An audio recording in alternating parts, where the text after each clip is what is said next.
Good day everyone, welcome to this talk about semi-supervised visual regression of aortic dissection using 3D generative in painting.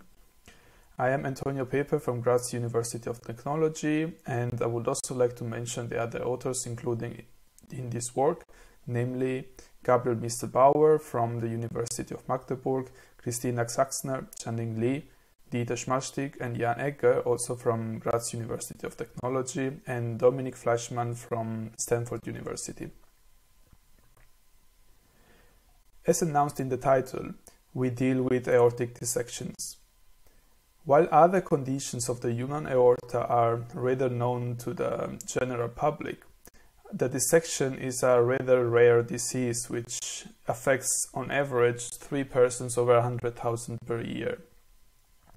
And the actual causes of this disease are still under investigation. But what is exactly an aortic dissection? If we look at the aortic wall at the microscale level, we can notice that it consists of 3 concentric and interconnected layers. And these are the intima, the media, and the adventitia, from the innermost to the outermost. What can happen is that due to different factors, sometimes genetic factors like for patients with Marfan syndrome, it can happen that the medial layer may present a weaker structure and be therefore subject to an easier detachment. And due to the presence of a tear or an injury in the intimal layer, the blood might penetrate through the intimal layer to the medial layer. And this will cause the blood to accumulate in the aortic wall and further propagate through the medial layer. And as a result of this, we will have that a new blood flow channel will create inside the aortic wall, leading to a so-called false lumen. A characteristic of the false lumen is that the outer wall will now be thinner, as usually about a half of the medial layer might still be connected to the intimal layer and form a flap which separates the original true lumen from the false lumen. The wall around the false lumen will be weaker and therefore more elastic, leading to an expansion of the vessel. This elasticity has got physical limitation, just like for the aneurysm, and it may therefore lead to rupture. The progression pattern showing how the disease can lead to rupture is unfortunately still under investigation. Therefore, optimally diagnosing an aortic dissection is of high importance. What usually happens is that a patient visits the emergency room because he is experiencing a severe chest pain together with a shortness of breath. More than 20% of these patients will die within 24 hours if they are left untreated. In order to diagnose the dissection, usually physicians rely on computed tomography angiography, CTA imaging. And in the figure, we can see 2 examples of CTA imaging. On the left, we see a rather healthy aorta where only 1 lumen, 1 blood flow channel is present, what we usually call a true lumen. And on the right, we can see a dissected aorta where 2 lumina, a true and a false lumen, are present. Also, we can notice that the true lumen is usually brighter. This because the true lumen is still the main blood flow channel, so the contrast agent used for CTA imaging will mostly flow through the true lumen. Due to the high mortality rate, it is important for the physicians to be quick in their decision making, regardless if the patient needs to be treated pharmaceutically or rather surgically. And afterwards, especially for chronic cases, they will prescribe a lifelong surveillance generally on a yearly basis using computed tomography angiography. So, summing this up, the patient is diagnosed with an aortic dissection on a so-called diagnosis day, where the CTA imaging of the patient is available, showing an aortic dissection. Based on that, the clinical experts will then take their considerations. But in this phase, they have no information about how the disease might evolve, as they will only know this once the further CTA images are collected in the future, therefore after 1-2 years and so on. And also, they have no information about how the aorta used to look like. So they have no exact information of how much expansion did the vessel go through already. Therefore, in this project, we asked ourselves, how may the aorta have looked like? Can we somehow recover this information by only knowing the current stage, so the diseased stage? For example, we know that the wall of the true lumen will always have a higher rigidity, and therefore most changes will happen on the false luminal side. This because the wall will be thinner around the false lumen. Therefore, given we know that only a rather minor amount of change will affect the true lumen wall, can we consider this as static, for example? In this work, we consider this as an in-painting problem. If we consider the true lumen wall as static, the false lumen of the aortic dissection could then be considered as a noisy area to be completely replaced. And for this, we erase the false lumen and its immediate surroundings, as shown in the pipeline.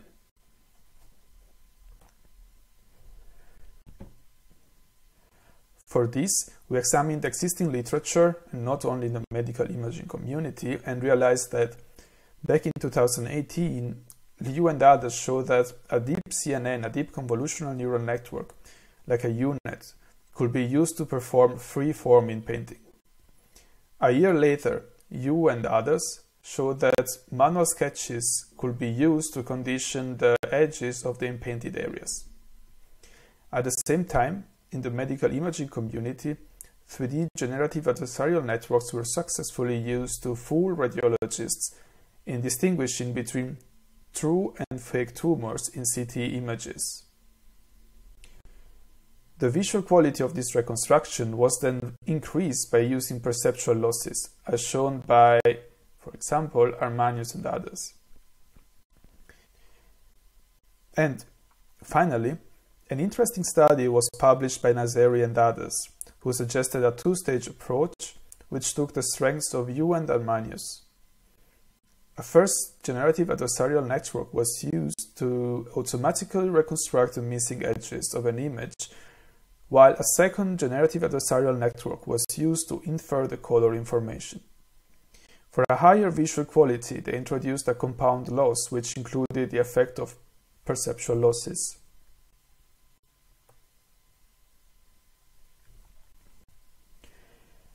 As introduced previously, generative adversarial networks, or GANs, showed to be a powerful tool for in-painting tasks. A generative adversarial network is formed by two networks, a generator and a discriminator, which are trained adversarially in a minimax game.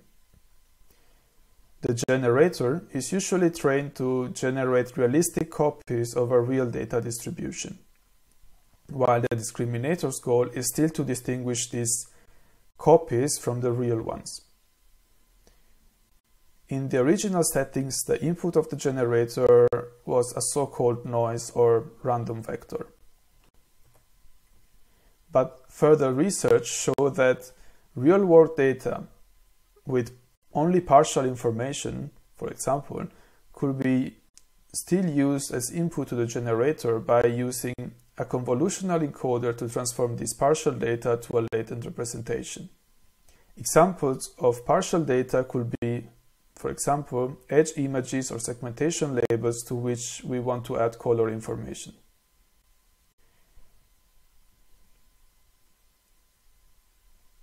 An example is shown here in the slide where we add color information to the edges of a portion of CT image, but another example could also be to add color information to an otherwise grayscale image. Another technique I mentioned was the perceptual loss. When we talk generally about perceptual or style losses, we talk about distances built between the activation maps of convolutional layers of a pre-trained network.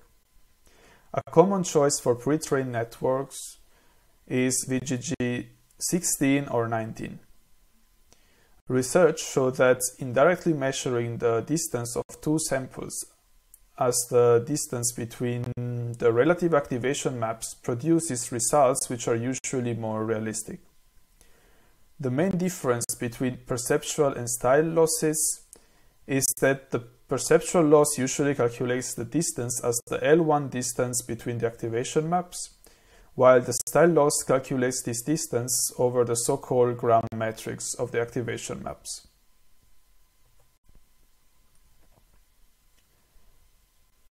As previously said, it is extremely difficult to find images of patients with aortic dissections and their healthy counterpart before that point.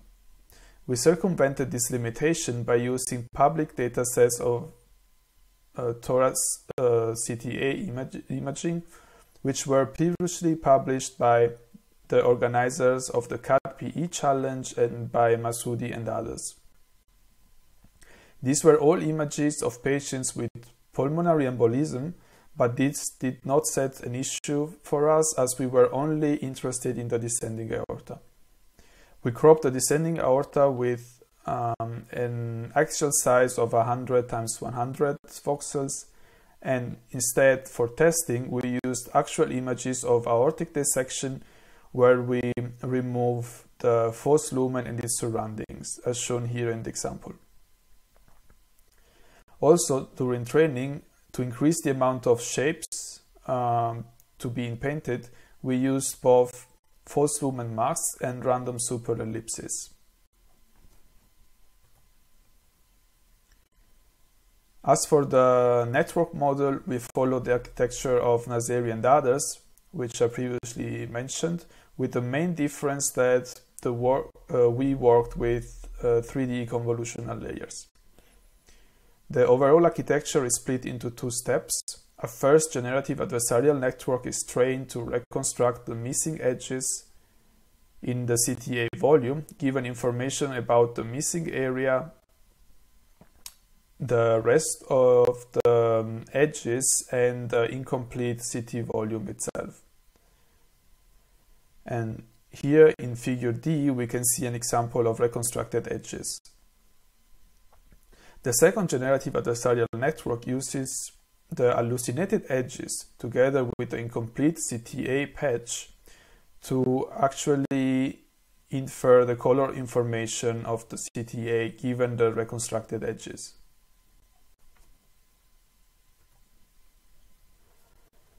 Also, we use the compound loss function suggested by Nazeri and others with small adaptations.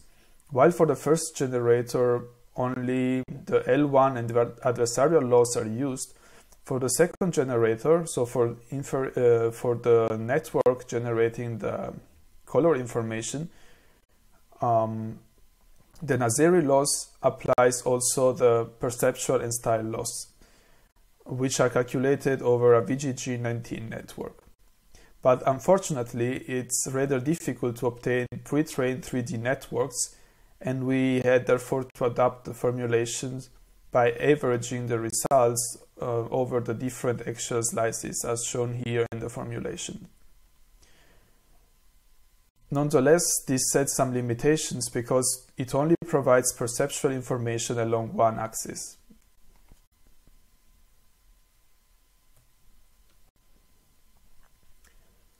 To validate the trained model, we first performed a quantitative evaluation on the inpainting of a healthy aorta. We also compared the original 2D approach with the 3D counterpart, and results show that, as expectable, for CTA images, the 3D information is crucial during the inpainting process. In particular, the 2D counterpart does not appear to provide reliable outputs in case of freeform inpainting. The 3D model shows still lower performance when the mask has a free form, but still in a closer range to the regular mask.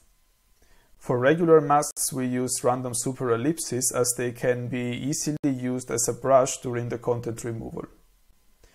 Nonetheless, during the evaluation, it appeared clear that the inpainting quality is strictly affected by the shape of the mask, and therefore having a standardized shape for the false lumen label can easily increment the quality of the reconstruction.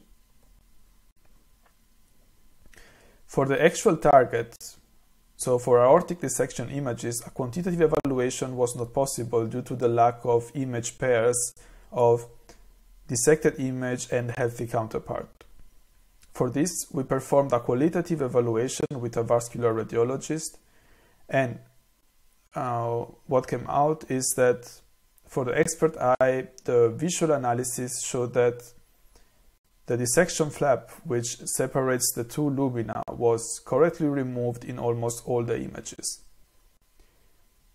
The contrast opacification was homogeneous as expected in healthy cases compared to the otherwise heterogeneous distribution of the dissected aorta.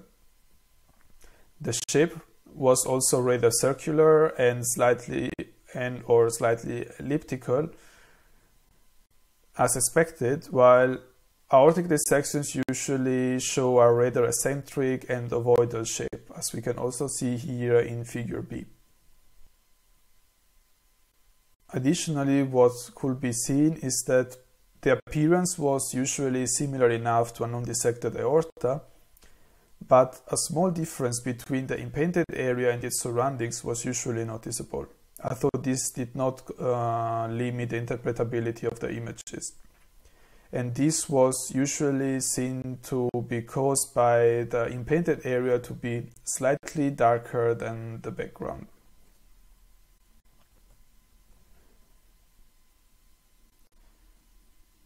So, although this approach shows a promising direction, the work is still in an initial phase. From a technical point of view, it might be beneficial to define actual 3D perceptual losses and to introduce stronger priors than just edge information. This could be, for example, the size and shape of other organs and muscles, or of portions of the aorta which were not yet reached by the false lumen. Additionally, we plan to use planar reformation to extend the work to the ascending aorta, which can be affected by a so-called type A aortic dissection. By strengthening the aorta with reformations, this should constitute only a minor extension to the current state. But as previously introduced, we only targeted descending aorta, and therefore what it's otherwise called the type B aortic dissection. Finally, quantitative evaluations on cases of aortic dissections are still needed. For example, this could be done through biomechanics and free structure interaction simulation, or, in an ideal case, with a comparison of image pairs of aortic dissection with actual pre-pathological images. But unfortunately, we still do not have sufficient amount of these samples. For more details on these limitations and the current state of the art in visual computing and the analysis of aortic dissections, I would also like to point out to our recent review article reported in the slide.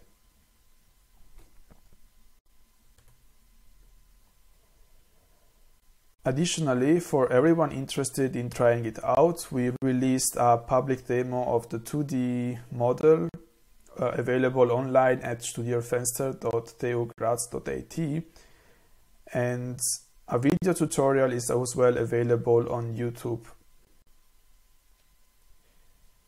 Also, we plan to integrate the 3D model as well, given its higher performance, but as of today, this is still in progress. But for any further information on the demo version or any other question, feel free to contact me at the provided email address. So in conclusion, to sum everything up, we have evaluated in-painting methodologies to reconstruct a plausible shape of the human aorta before the onset of an aortic dissection. In particular, we have evaluated how generative adversarial networks can be used to perform this task and qualitatively validated the output of our model with a senior vascular radiologist. The method appeared to be promising, although a stronger prior and further validations are needed, but potentially it could lead to a better understanding of the disease by leveraging data-driven approaches. To the best of our knowledge, current literature only tried to analyze this pattern through physics-based simulations. And once again, for everyone interested, a demo of our tool is available online at studierfenster.at together with a YouTube tutorial. Thank you for joining.